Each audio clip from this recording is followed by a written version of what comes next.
हाँ, यही तो है वो बेर जो माँ को प्रिय है। अच्छा सून जी, समझ गया। और भार पड़ा तो ये डाल टूट जाएगी, फिर तो हमें ये बेर मिलकर ही तोड़ने होंगे।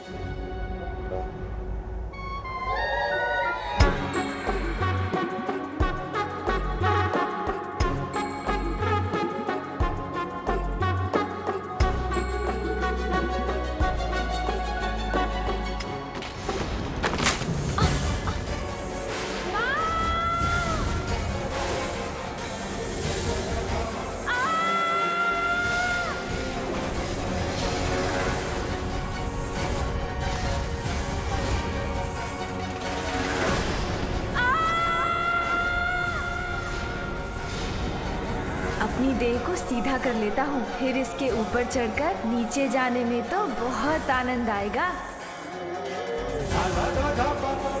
आहा, इस डाल को वाहन बनाकर तो बहुत आनंद आ रहा है मुझे।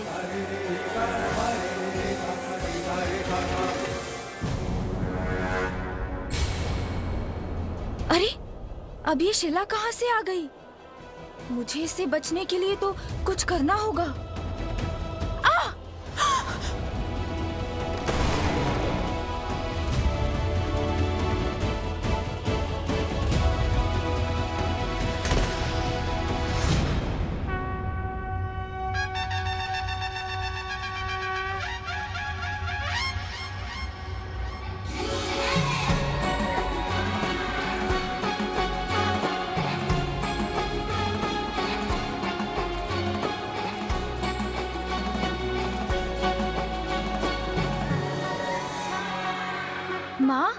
माँ देखिए मुझे, मैं लौट आया और तनिक भी आहत नहीं हुआ मैं। देखिए ना माँ।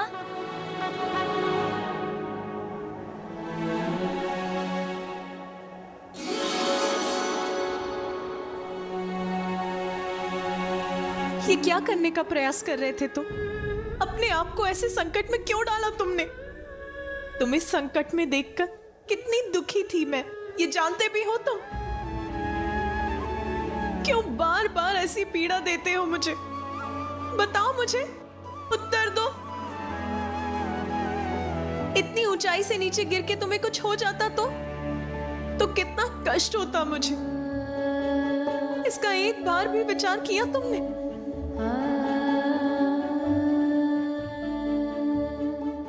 माँ तो सदैव माँ ही रहती है। संतान के प्रति उसका स्नेह कभी कम नहीं होता। देवी पार्वती को अभी आभास नहीं है, किंतु उनका पुत्र प्रेम अधिक समय तक छिपा नहीं रह सकेगा। माँ, मैं तो आपके लिए कुछ लेने गया था। मेरे लिए? अच्छा दिखाओ मुझे, क्या लेने गए थे? दिखाओ क्या है तुम्हारे हाथ में? माँ, मैं तो आपके लिए बेर लेने गया था।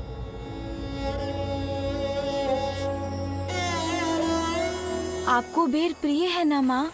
जीवन समर्पित है तुझको माता, सांस सांस अर्पित है तुझको माता, सांस सांस अर्पित है तुझको माता।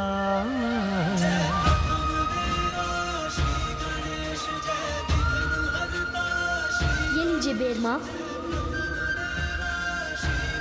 माँ, मैं तो आपका वही पुत्र हूँ। मैं आपके लिए कभी भी बेर तोड़कर ला सकता हूँ, आपकी सेवा कर सकता हूँ माँ।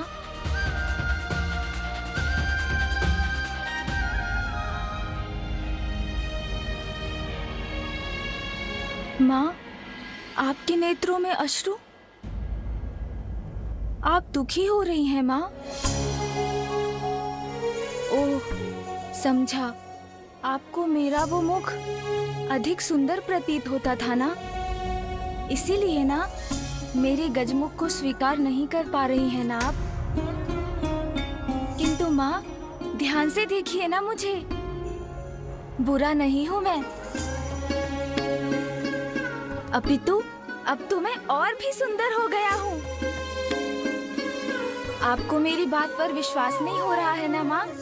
आपको बता देता हूँ माँ कि मैं कैसे और अधिक सुंदर हो गया हूँ। कितने मीठे बोल हैं इसके, मैंने अभी तक उन पर ध्यान क्यों नहीं दिया? माँ देखिए, मेरा वो मुख और छोटे छोटे कान सुंदर तो थे, किंतु उन्हीं के कारण तो इतने बड़े संकट में पड़ गया था मैं।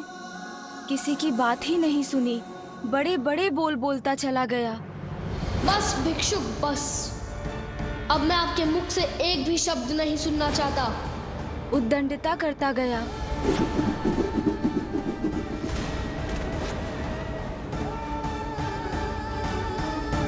और पिताश्री को वो मेरा अहंकार से भरा शीश नष्ट करना पड़ा।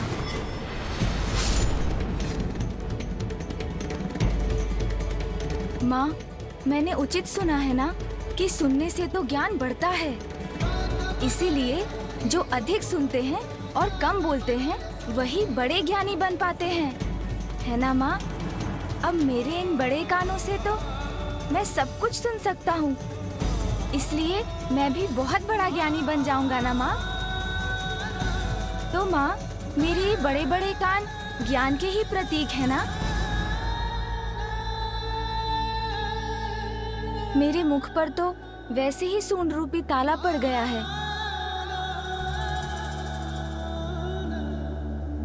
जो मुझे कम बोलने के लिए प्रेरित करता है। इसलिए मैं अब आवश्यकता से अधिक बोल ही नहीं सकता। अरे, इतनी अल्पायु में ही ये तो इतना बड़ा ज्ञानी बन गया। कैसी बुद्धिमानी की बातें कर रहा है। और हाँ माँ, मेरे ये नेत्र तो बड़े ही अद्भुत हैं। इनसे मैं सब कुछ बड़ी सूक्ष्मता से देख पाता हूँ। इसलिए अब मेरे लिए सत्य और असत्य का भेद करना बहुत ही सरल हो गया है।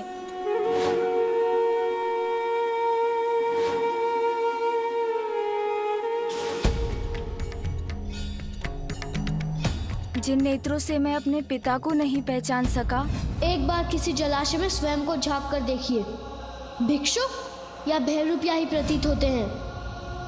उन नेत्रों का मुझे क्या लाभ माँ? किंतु अब इन नेत्रों से जो दृष्टि मुझे प्राप्त हुई है, उसके कारण भविष्य में मुझसे कभी भूल नहीं होगी। इसलिए मेरे लिए तो ये नेत्र अत्यंत सुंदर हैं, है ना माँ?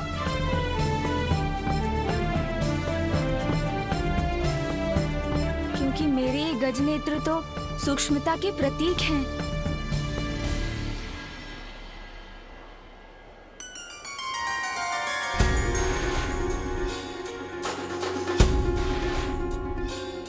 हाँ हाँ सूंड जी, इतनी अधीरता मत दिखाइए। मैं तो माँ को आपके ही बारे में बताने वाला हूँ, इसलिए धैर्य रखिए, चिंता मत कीजिए।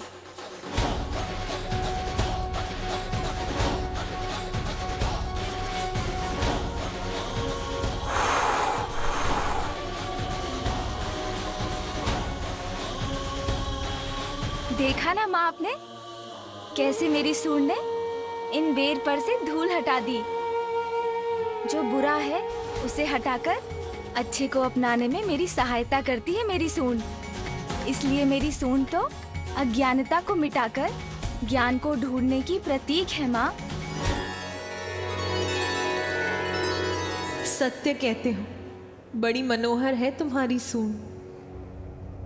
और मेरा ये विशाल गज मस्तक माँ, ये तो बुद्धिमता और ऐश्वर्य दोनों का ही प्रतीक है। क्योंकि गज के मस्तक पर तो स्वयं देवी लक्ष्मी का वास होता है। क्योंकि जो बुद्धिमान है वो तो अपनी बुद्धि से ही सब कुछ प्राप्त कर लेता है ना माँ?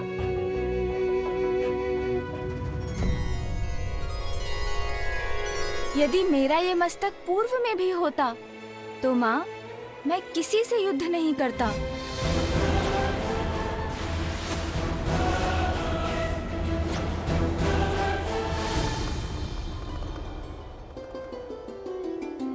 क्योंकि तब तो मैं अपनी बुद्धि का प्रयोग करता ना माँ। अब देखिएगा, इस मस्तक के कारण कभी आपके पुत्र का कोई अहित नहीं होगा।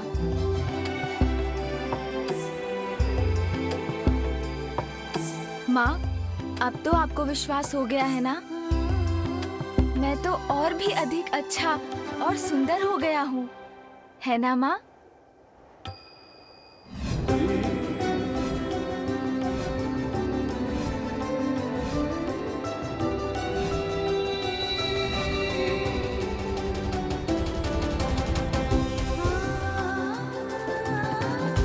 इसका यही रूप तो सर्वप्रथम मेरी इस कृति के रूप में उजागर हुआ था। मैं इसे फिर भी नकार रही थी। इतनी निष्ठुर कैसे हो गई मैं? वो प्रकाश जो आपके चित्र से निकला, वो आपकी इच्छाओं का ही साकार रूप था।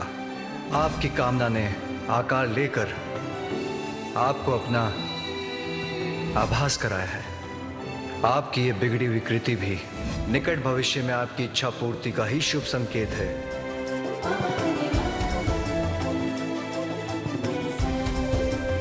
प्रत्येक बड़ी घटना के पीछे एक बड़ा कारण होता है पार्वती। तुम्हारे पुत्र ने तुम्हारी कृति के माध्यम से तुम्हें अपने आगमन का संकेत पूर्व में ही दे दिया था पार्वती। हाँ स्वामी, आप उचित कहते हैं। मैंने ही इसे पहचानने में देर कर दी।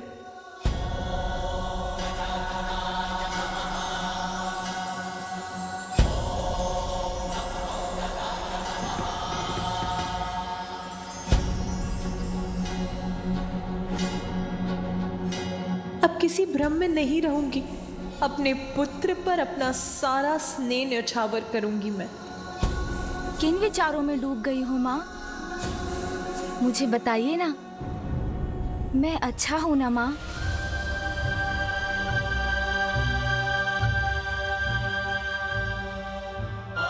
इस संपूर्ण संसार में तुमसे अच्छा और तुमसे सुंदर कोई नहीं है पुत्र।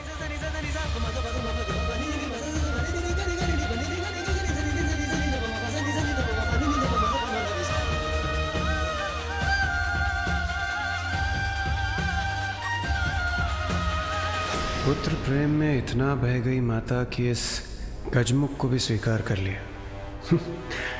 किंतु उचित ही है, क्योंकि हम देवताओं का हित तो इसी में निहित है।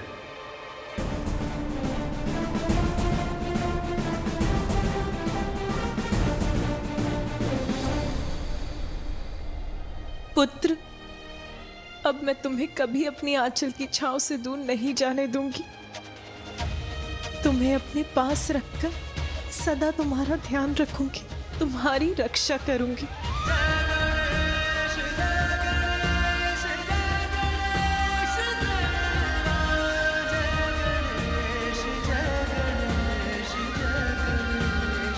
पुत्र, आज तुम्हारे ही कारण तुम्हारी माता पुनः प्रसन्न हुई हैं। तुम्हारे ही कारण उनके क्रोध से हमारी और संपूर्ण सृष्टि की रक्षा हुई है। तुम्हारे जन्म से सृष्टि में अनेकों जीवन रक्षित हुए हैं। तुम्हारे जन्म से संसार का अमंगल दूर हुआ है। सभी जीवों के लिए मंगलमय है तुम्हारा जन्म पुत्र। इसीलिए मैं ब्रह्मा तुम्हें वरदान देता हूं कि आज से तुम मंगल मूर्ति के नाम से जाने जाओ। परम पिता ब्रह्मा आशीष जो दिए, मंगल मूर्ति श्री गजानन हुए। जगमग प्रकाश प्रति ओर हो गया, उल्लासित प्रत्येक छोर हो गया।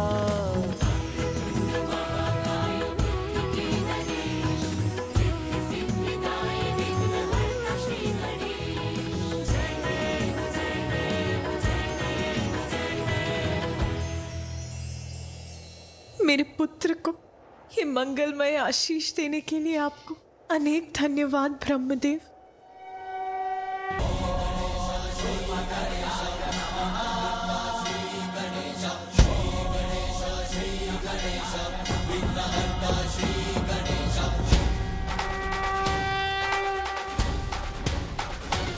आशा है अब सब मंगल होगा, कोई संकट उत्पन्न नहीं होगा।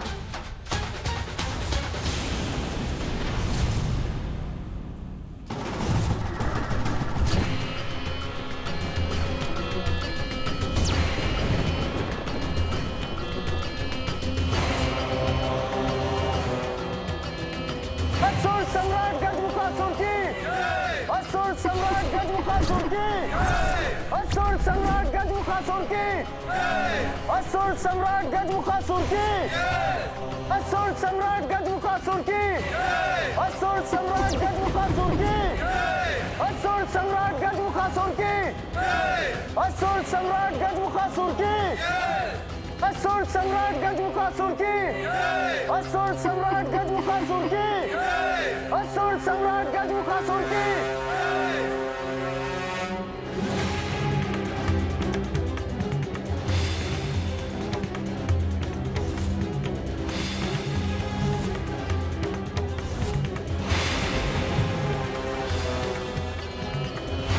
असुर सम्राट गजमुखासुर की, असुर सम्राट गजमुखासुर की, असुर सम्राट गजमुखासुर की, असुर सम्राट गजमुखासुर की।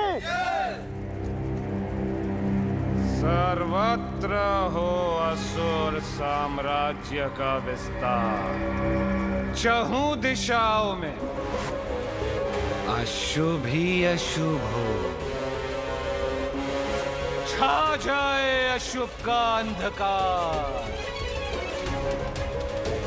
देवताओं का विनाश हो। यह है मेरा संकल्प।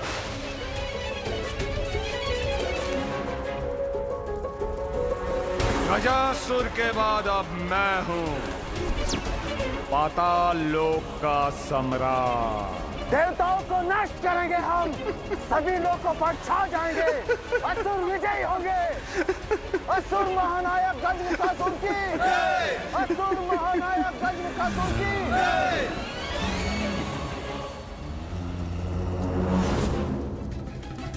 सेनापति, क्या हमारी असुर सेना देवलोक पर आक्रमण करने के लिए तैयार है?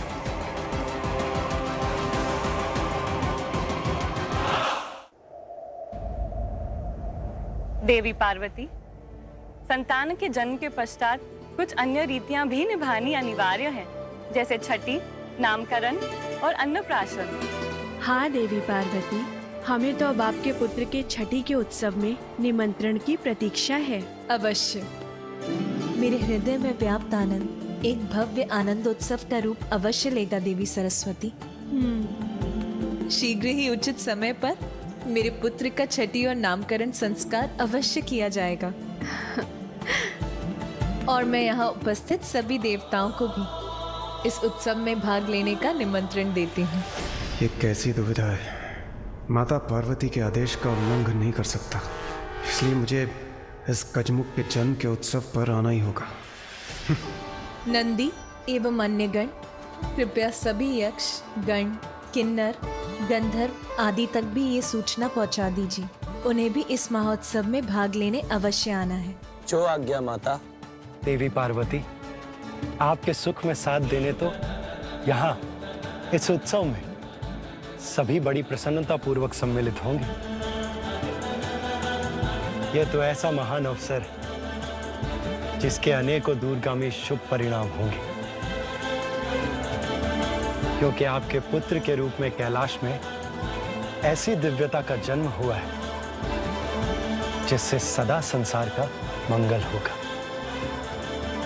मैं तुम्हें अपार स्नेह दूंगी पुत्र, किसी संकट का साया तुम पर नहीं पड़ने दूंगी। असुर सम्राट गजमुखासुर, देखिए मुझे और देखिए हमारी सेना का उत्साह। असुर सम्राट गजमुखासुर, आपके नेतृत्व में हमारी असुर सेना कहीं भी आक्रमण करने के लिए तैयार है, क्योंकि इससे अधिक तैयारी की भला हमें क्या आवश्यकता।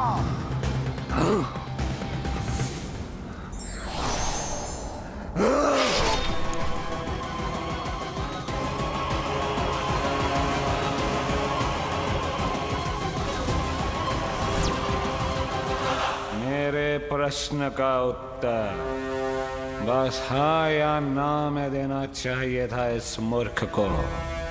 किसी अन्य के अधिक बोल नहीं सहन कर सकता मैं। जितना पूछूं उसके उत्तर से अधिक बोलने वाले को भयंकर दंड देता हूं मैं।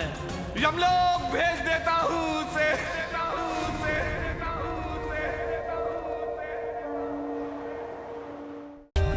For more updates, subscribe to our channel, click the show links and enjoy watching the videos.